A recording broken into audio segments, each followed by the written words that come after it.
Well, good morning and welcome once again to Elevenses. I'm Kevin Williams of Survival Skills Rider Training, and this is my twice weekly webcast.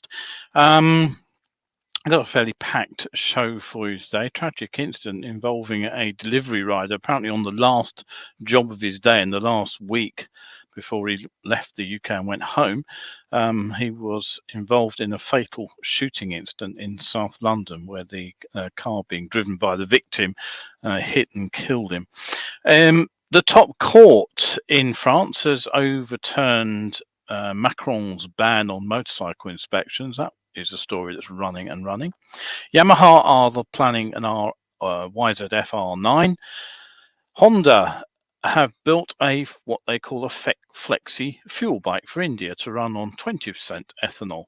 Royal Enfield's electric bike is likely to be launched in 2025, but the photo doing the rounds of media sites as the likely candidate is actually built by somebody else as a custom. We'll look at both of those stories later.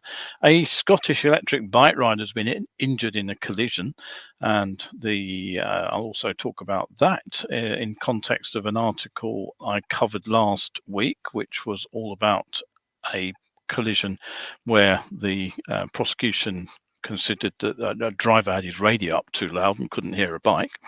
We'll put that into context with an electric motorcycle. And then finally, today's discussion point, which I think you'll find an interesting one.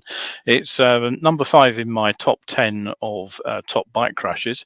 And it's an interesting one because it's the good as home effect. And this is all about the mental effects of actually arriving in the general vicinity of where we live or where we're actually intending to ride. It can work both ways as well. Right, Clive has looked in. Good morning, Clive. Nice to see you. So grab yourself a biscuit or whatever, a cuppa, and stay with me for the next 30 minutes plus as we go through this. Don't forget, if you do want to say anything, any comments, any questions, anything you want to ask, I will try to get back to you during the show if I possibly can. And if not, I will respond at the end of the show. So, right, a little bit of housekeeping first of all. Sadly, as I've had no bookings for my talk on sports psychology, which I think is a real shame actually, because I honestly think that if people had actually booked up for that, they would have found it absolutely fascinating. I've taken the decision to actually cancel the show, which was due to run tonight. It's likely that I'll reschedule it for the second weekend in January. That'll give people time to recover and return from Christmas and New Year holidays, whilst the December event is still going ahead at the moment. That one is The Science of Being Seen, and it's the full presentation. I'm running this one 3 times a year now, and it's basically the in-depth look at the sorry mate I didn't see you collision, and I will explain why drivers occasionally fail to spot motorcycles, why day riding lights and high vis don't appear to have done very much to change the crash stats, and what proactive steps we riders can take other than just sticking lights and clothing on to do something about it. So that will be Wednesday, 7th of December at 8 p.m. Tickets are a £5. That is open to all now. You can go ahead and book, and the link is in the preamble, as it always is. It's to my Tidy HQ site, and I'll just pop it up in the comment stream. Just for those who can't find it in the preamble, it is here. That's where you need to go. And Kevin has looked in. Good morning, Kevin. Nice to see you too. All right. Okay. So on with the show now. Excuse me. Rather tragically, a car chase and a shooting incident in South London has left 2 men dead, including a 21-year-old delivery rider. Guillaume Macias da Silva was knocked off his scooter during the incident, in which a drill rapper was shot dead in Railton Road in Brixton shortly before 8 p.m. on Sunday. Da Silva was said to have been making his final delivery of the day when he was hit by the car that was being driven by Lamar Scott, aged 27, as he apparently fled attackers. Mr. Scott, who performed as Perm, was attempting to escape on foot after that collision, but he was shot fatally. Now, according to one of the victims' friends at the crime scene, the moped rider had no family here, and it was his last week working in the UK before he planned to move home. I'll leave you to look up what a drill wrapper is for yourself.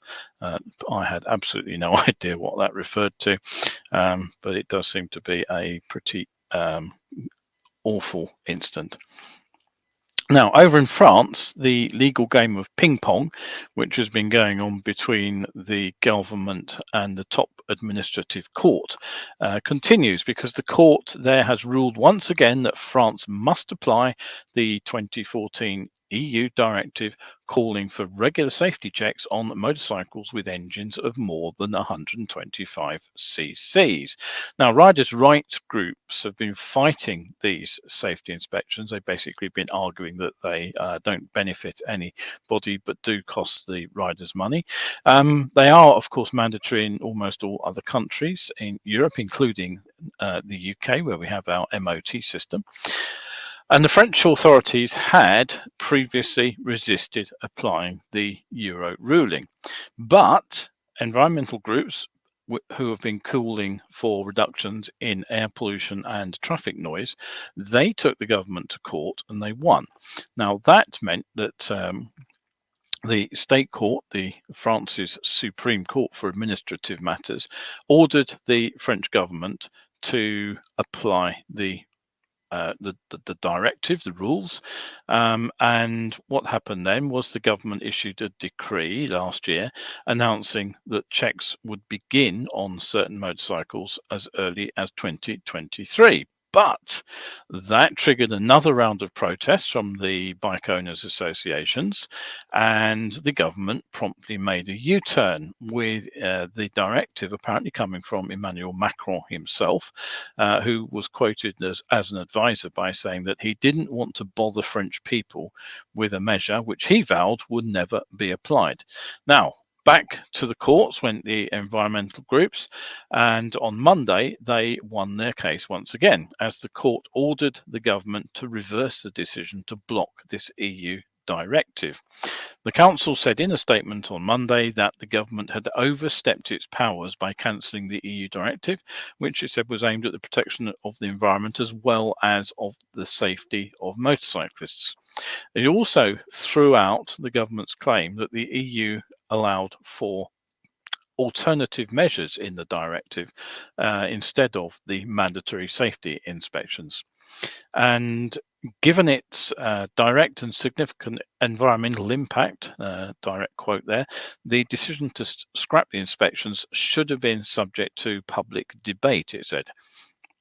Now, even if the alternative measures proposed by the government failed to satisfy the EU's requirement, either because they were still only at a project stage or did not improve motorcycle safety in a sufficiently efficient and significant way, the council said. So basically saying that the steps that the government were intending to take hadn't actually met the requirements of the EU directive. So in the ruling published on Monday, the State Council ordered the French state, the government, to set up this inspection scheme with a stepped rollout based on the age of the motorcycle. Transport Minister Clement Bone, I should say, said that the government took note of the council's ruling, but said it did not, however, mean that motorcycle inspections would start immediately, and that the government would hold consultations on introducing roadworthiness tests for motorcycles. Well, without delving back into the history books, I'm not really sure how that will help, because as far as I recall, the government has previously held consultations on exactly this topic with the riders' rights groups, with motorcyclists generally, and the riders, the groups, were dead set against these tests. So I very much doubt they will have changed their mind. It seems to me that it's simply a delaying tactic, but hey ho, that's France for you. Right, don't forget, if you do want to catch this show, that it does go out on Wednesdays and Sundays at 11, and we are back to BST. Actually, we've been on summertime, of course, until just the weekend. You can catch up with all the shows on Facebook if you know where to look for them, or much easier. You can go over to my YouTube channel, Survival Skills UK. Don't forget the all-important UK on the end, or you won't find me. You'll find somebody telling you how to live off, well, I don't know. Matt Hancock is probably about to find out on I'm a Celebrity. So yeah, Survival Skills UK with that all-important UK will reach my channel, and you'll find all the 11s shows are listed over there. So do pop over. If you've missed any, you can find them all on that channel. Right, okay, so where were we? Well, it appears that Yamaha are getting ever closer to launching their not very well hidden R9 in the not too distant future. Now, a document filed online suggests that it's definitely getting closer to production, because last year the Japanese manufacturer filed the YZF R9 and R9 trademarks for future use. But what's just been revealed is that the company has now patented a YZF R9 logo for the upcoming model. Now, this is in Australia. It follows the same design as the logos used on the current R25. There's also an R3, which is available in some parts of the world, the R7 and the R1. And basically the logo is pretty much identical, and if it applies in Australia, it will almost certainly appear in the rest of the world. Now, you'll probably recall that the recently released Yamaha R7 is powered by the same 689 CP2 engine, which is found in the MT-07.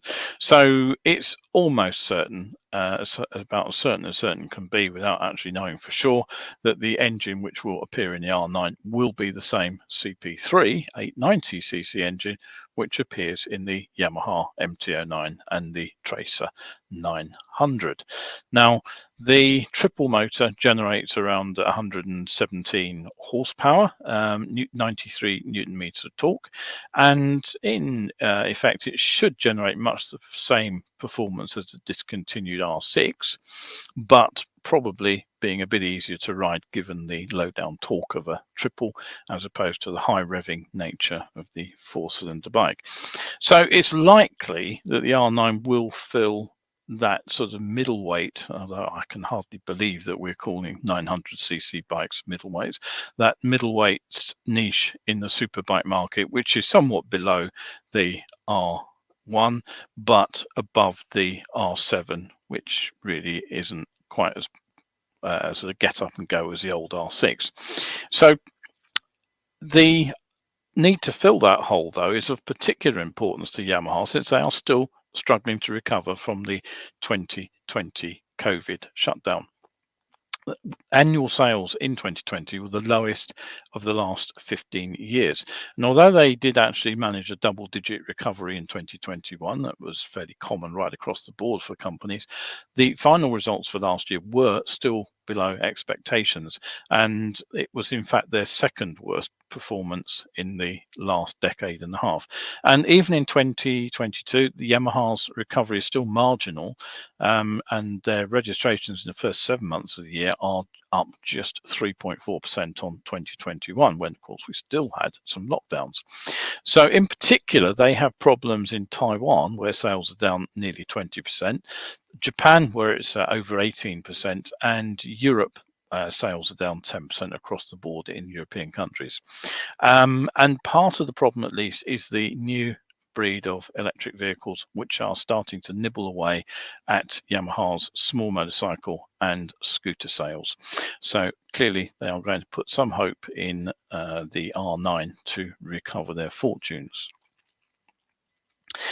Now, many riders seem terrified of E10 fuel. That's the 10% ethanol content. It's found all over forecourts in the UK, and frankly, I've not personally had a problem with it. I can't detect any difference in performance or in mileage using it, either in the bike or in the car. In fact, I recently got the best ever MPG out of the car at over 55 miles to the gallon, which is pretty much what the bike will manage, incidentally.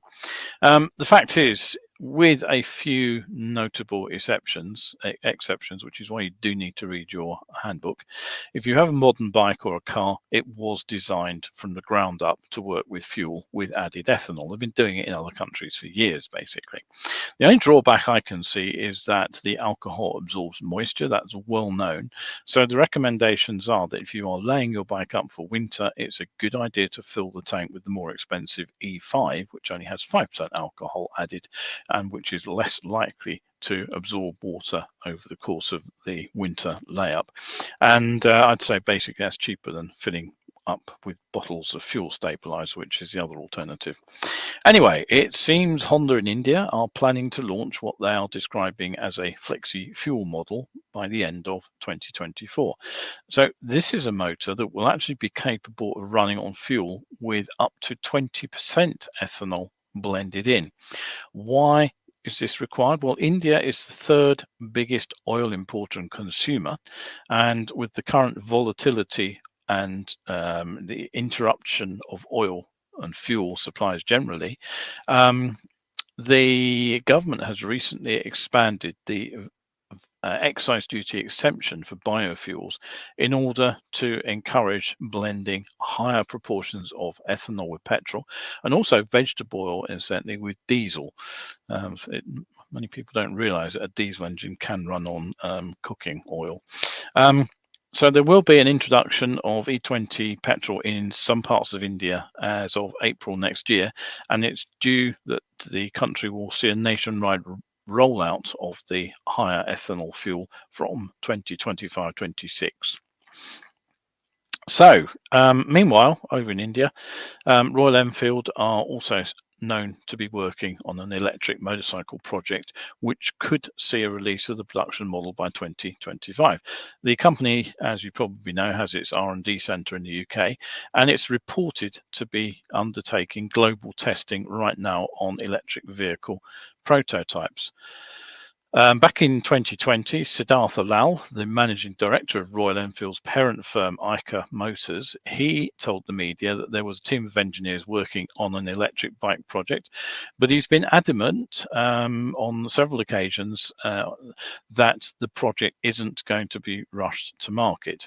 So, as with many motorcycle brands entering the EV field, Enfield's research is backed by government incentives. In India, Eicher Motors is taking part in what's called the Production Linked Incentive Scheme to encourage electric vehicle development, whilst in the UK, Royal Enfield is part of a consortium along with ZF Automotive UK, Romax Technology and the University of Sheffield, and they have received almost £250,000 in funding for an electric motorcycle project. That was back in 2020.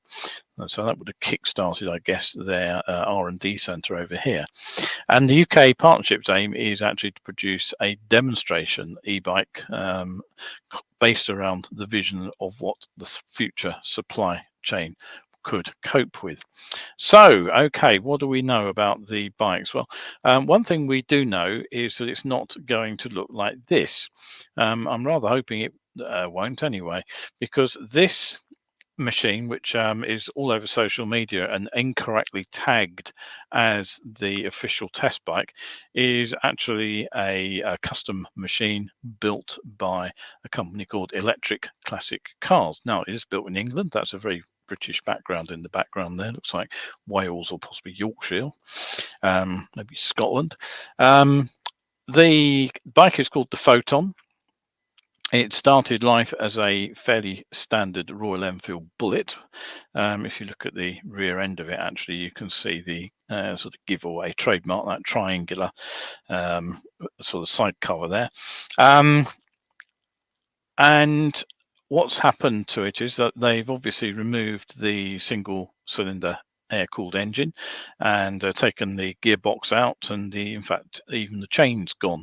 So the motor has been replaced by what they described as stacks of 2.5 kilovolt lithium ion batteries, whilst the drive comes from a 13 kilowatt water-cooled electric motor, which is hub mounted. Now, hub mounted motors do have disadvantages. They do put the weight into the rear wheel where it's unsprung, so it's always preferable if you can mount the engine, the electric motor, in the same way that the conventional engine is mounted somewhere within the frame, and then drive the rear wheel through some kind of chain, belt, or even shaft. But you know, if it's a cheaper and easier way to build an electric bike than actually design the motor into the sort of chassis area. Anyway, the bike has a quoted top speed of over 70 miles per hour, which is 112 kph, and it's the builders claim that when you ride it at between 50 and 60 miles per hour, which is 80 to 96 kilometers per hour, you will get a range of between 80 and 100 miles, 128 to 160 kilometers, which actually I would say probably isn't that bad compared with some of the other machines. It also gets a 7 kilowatt onboard charger, and that allows the bike to be charged completely in about 90 minutes. Right, okay, don't forget, if you do enjoy the show, you can pop over to my Ko-fi page. The address there is ko-fi.com/survival skills, and if you support me over there, you get access to hundreds of better biking articles.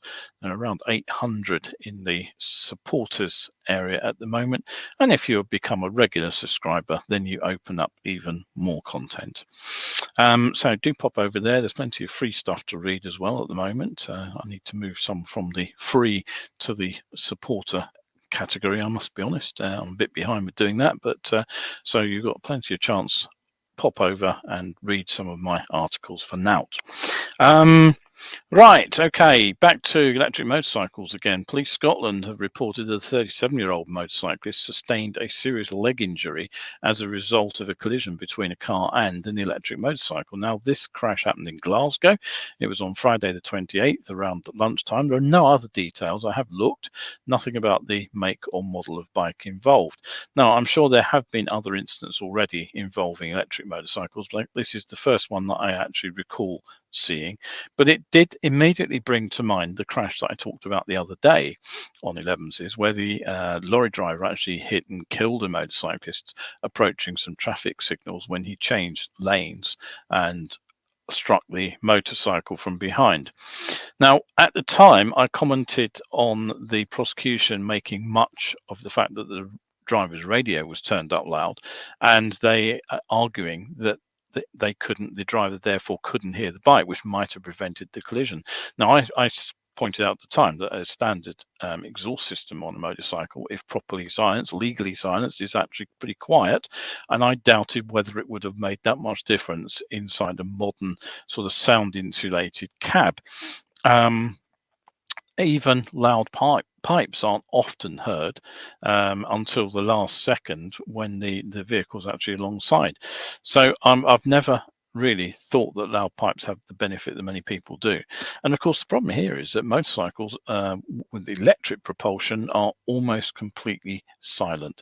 So it's interesting that a court should be arguing that a motorcycle should be making noise for safety, whereas the reality is that even well silenced petrol engines don't make a lot of noise, and electric motorcycles are completely silent. Maybe we do need some noise on them just to alert pedestrians, though. That's something I would argue, but that's a topic for another day. Right, okay, so on to the final part of today's show, and this is the top 10 accidents that I was talking about. This is the as good as home effect. Now, home isn't a place that we tend to talk about a lot when we're focusing on crashes and accidents, because we tend to look at the specific issues surrounding those crashes. Now, I myself have regularly focused on the three common motorcycle incidents. That's the cornering crash, the overtake that goes wrong, or of course, the infamous Smidsey junction collision. But in fact, a significant risk is actually posed simply by riding near your home or I would point out any other regular destination such as work. And many crashes do happen on roads the rider is familiar with. Now, do a quick search on the topic, and you will undoubtedly turn up a lot of blog posts, and you'll find newspaper articles saying crashing near home is a problem. For example, when I was originally researching this particular article, I found a survey commissioned by an insurance company called elephants.co.uk, and what they found was of 3,800 people involved in a crash claim, 3 out of 10 had happened less than 1 mile from home. Now, before we jump to looking at some possible reasons this might be, one thing we do have to be cautious about is that we understand how statistics work, and we do need to avoid drawing simplistic conclusions from figures like this. Now, it should be pretty obvious, really, without thinking very hard about it, that if you are close to home, you're also traveling on the roads that you use most frequently. Now, there is science of this. It's network topology theory, and it basically says that if there is a statistically uniform chance of an accident happening anywhere over a network, so in fact, the roads that we ride on, then those parts of the network on which we travel most frequently, which will be by definition those that are close to home or to a regular destination, will see a greater risk of a crash. But having said that, I am pretty sure that there is a genuine real good at home issue for riders who are on the final stretch of a journey. Now, it's often suggested that if we don't remember a particular part of a ride, then our brain was on autopilot, and it's often made out to be a very bad thing. People start talking about loss of concentration and things like that, but in fact, it's not quite as bad as it sounds, because the fact is that our response to genuine threats should be at the level of our subconscious in order to respond quickly. Now, if you're not sure what I mean by that, check out what I've written on survival reactions. But we do need to retain focus on the task of riding the bike. And it's what a school teacher, for example, would call staying on task. And that means avoiding the kind of mental wit wandering that happens when we start thinking about what's on telly when we get in, or what we'll be cooking for dinner. Now, when we're mentally imaging something else, as we do when we start thinking about things like this, our response to a threat is hugely compromised. The visual image that the brain is creating is just as powerful as the image that's coming through our eyes, and we're actually focused on the one and not the other. So it takes far longer to detect and respond to hazards, because as far as our brain is concerned, if we're thinking about what we're about to cook for dinner in 20 minutes time, riding isn't the primary task that the brain is focused on. So it seems that we're likely to slip into this unfocused state more frequently when we're riding on familiar roads, because we relax on those because we think we know where all the hazards are. And it really is important to stay all the way to the end of the ride. We need to be on task. So even when we're focused on the ride, though, there's still a risk that we become less cautious once we're on home turf. Now, one of the presenters I worked with on the 2018 Shiny Side Up events was a chap called Simon. Simon was on his way to work. He was riding the same route he'd ridden hundreds of times before, and as usual, he got to the end of the edge of town, found the end of speed limit sign in front of him, and just as he did every day, he accelerated. Now, unfortunately, partly hidden by some trees and just beyond the sign, so in the faster section of road, was a driveway. Now, he said he'd passed that driveway hundreds of times before and nothing had ever pulled out. But unfortunately, on this particular morning, things went rather differently, and he rode right into the side of a ute, which had just pulled out in front of him because the driver hadn't seen him either.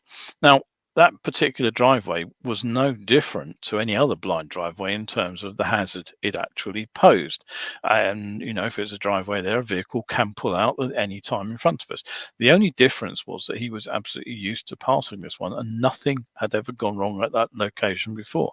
So the brain tends to switch off and assume that nothing will go wrong today either. Now, another factor considering that we need to consider is tiredness. At the end of a long journey, we do get fatigued, and it's not surprising that crashes that involve tired riders are most likely to happen at the end of a long ride. There is, of course, a 50% chance that the destination will be home. It could be the other place that we're going to away from home. So there is a risk at either end of that journey, and tiredness makes us less responsive to threats, and it slows our reactions when we do spot the hazard. But it turns out that there is a second issue, and this is the phenomenon of a mental relaxation at the end of a trying journey. And it turns out that it's actually quite well known. Now, a few years back, I found a research paper with the rather snappy title of Human Engineering in Transport Accidents. And this was written all the way back in 1958 by a chap called R.D. Davis. And it was published in a journal called Ergonomics, Volume 2, pages 24 to 33, if you really want to know. And he concluded, quote, false hypotheses or vigilance decrements are possibly most likely to occur when the driver believes he is as good as home. Or, to put it into English we can all understand, when we think we're as good as home, we take our eye off the ball. Now, I did a bit more digging and discovered a further paper that re-examined one of the incidents that the first paper I just quoted had looked at. And this particular one looked at the circumstances surrounding a train crash where one of the crews involved had been driving for 3 hours in thick fog. Now, back in those non-automated days, the crew of the locomotive would have had to have looked out for signals, speed limits, stations, level crossings, etc. at every stage of the journey, and to have taken manual action to respond to them. So they were searching their environment for the cues that they needed before they made a decision about how to respond to them. And then finally, the train steamed out into clear sun as it approached London. And it promptly went through a signal of danger and collided with another train. Now, the authors pointed out that the 3 hours that they spent riding in poor visibility, quote, must have placed enormous demands on the engine crew's concentration, so that emerging into clear air, the driver might have felt he was as good as home. And that paper, if you really want to dig it out, is called Verification and Validation of Complex Systems, Human Factors Issues, written by John A. Wise, V. David Hopkin, Paul Stager, and that was 1993. So I haven't got a journal for that one, but that should find you it. Now, what they concluded in this case was that arriving in London and the sudden the density of signals, point work, other trains and things was less important to the driver of the train than the sudden change in the environmental conditions, because it significantly altered the workload imposed on the crew from the task that they were facing, which was trying to get the train safely from one location to another through the thick fog. Once the fog had vanished, they took their eye off the ball. So what this research shows is that it's not so much as being near the destination or a home that results in this good as home factor, but it's the mental relaxation that follows the removal of stress that we've suffered during the journey itself. And the authors of that second report called this workload transition. So what's the connection with a 1950s train and a 21st century motorcycle 70 years later? Well, it's quite simple, really. The non-automated tasks facing that engine driver back in the 1950s are pretty much the same as the tasks that you and I face every single day we ride on the road, because we don't have automated systems to tell us when we're approaching a red light. We don't even have a system that slows us down when we're going too fast, although, as I reported in previous shows, that could be coming sooner than many riders would like. And of course, we're likely to find ourselves coping with exactly the same sort of environmental change as affected that train crew, riding in and then emerging out from thick fog into clear skies. What are the chances that we too will tend to relax when that happens? Think about some of the other kind of situations that cause a lot of stress. Maybe we're on a busy motorway at night. M25 is a classic example this time of year, horrible road to ride on. And then we turn off onto a nice A road with much less traffic, and we relax. Leaving motorways is well known to be connected with crashes on other roads.